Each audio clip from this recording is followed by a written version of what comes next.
Salam əskər.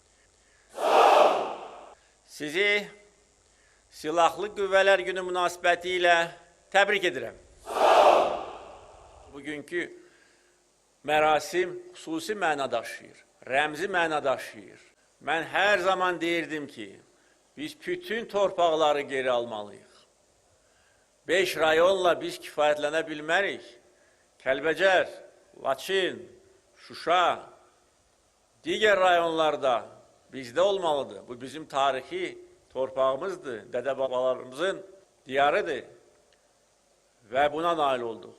Bu hərbi bayramı keçirmək əlavə zövq verir, bizim qəlbimizi daha da böyük qürurla doldurur.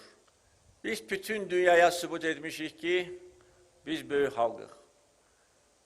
Qarabağ hər zaman Azərbaycan torpağı olub, işğal dövründə də, müharibə dövründə də, müharibədən sonra da və bugün də Qarabağ Azərbaycandır.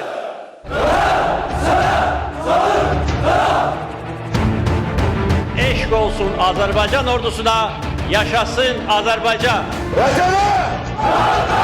Xalqa!